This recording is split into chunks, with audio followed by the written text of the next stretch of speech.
Hi witches, welcome to today's video. I'm sorry if I seem a little bit low energy today. I feel like garbage.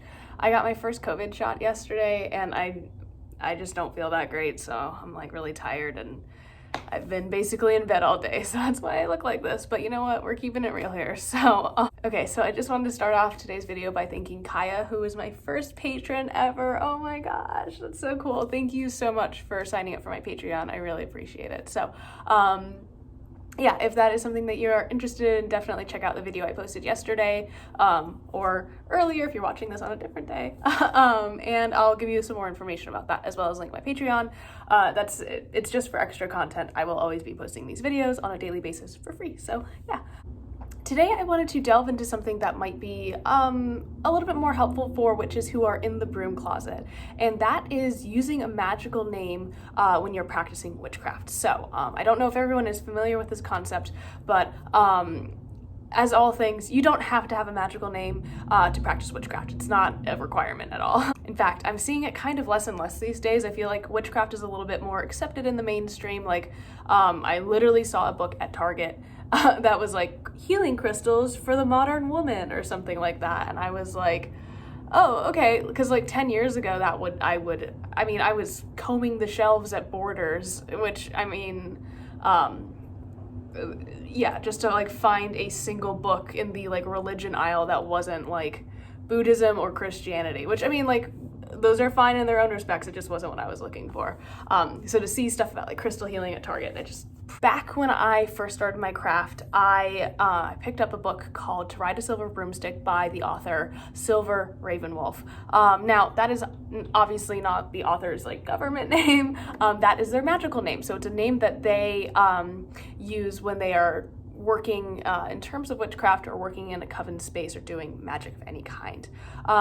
Many witches choose to use a specific name, like specifically when they are practicing, in that they like to the point that they almost like become another person, or they have another persona when they're working, which is kind of like an interesting like psychological thing for me to think about. When I say practicing, I don't necessarily mean like just as a solitary witch. Magical names are used a lot in the coven space. Again, not always, but it's more common, I think, to have a magical name if you are practicing in a coven. Sometimes when you're initiated, you will receive one, like a high priest or high priestess will give you a name. Other times you can pick your own and someone will help you, like guide you through choosing your magical name. Sometimes there's rules based on the coven, based on your tradition, so it really just has to do with how you practice. If you are in a tradition that requires that, I'm sure you will know about it. So yeah, basically, like I was saying, when you're in the ritual space, you take on that persona, like you become that other name, like that, whoever that person is. And again, like I think this is a really interesting like psychological thing, but also like the magical principle of transformation. If you say like, hey, I am now this person, does that mean you are actually that person? Is that magic? It's like a rhetorical question, but I think it's interesting. It's like, okay, if I am speaking this into existence, is it actually a thing? So yeah, having differences in your personality based on the context of your space is just really interesting to me. I might be reading into that a little bit too much, but I don't know. I think it's a cool topic. Magical names can also be used on social media, kind of like a screen name, like back when we had the early internet, before everyone kind of like hopped on board and realize that the whole entire internet isn't out to kill you. I mean, a majority of it is, but like there's some good people on here, I think. A lot of witches do use their magical names in their like handles, so either their Instagram handle or their Twitter handle, and just go by that on the internet, while the people who know them in real life like call them by their like actual given name. Some witches choose to have a first and last like magical name, so that would be, for example, Silver Ravenwolf. Some witches just have a single name, so they are just, Dawn or River or whatever. Now, similarly to how Christians often name their children after seminal figures in the Bible, pagans often choose their magical names based on important elements to their craft. So it could be like their favorite crystal, such as amethyst or moonstone or obsidian. If you follow a particular religious path, you pick a name that was commonly used in the ancient culture where that path like originated. So I'm talking like Norse names, Celtic, ancient Greek, Roman. Maybe you have a Latin like version of your name that you could use. Witches also tend to use their like favorite animals, their favorite plants or flowers, trees, or like elements in nature, such as like mountains, rivers, like oceans, stuff like that, forest, that could be a name, but as well as like astrological bodies. So you could have like amethyst sun star, like that could be someone's like magical name, for example.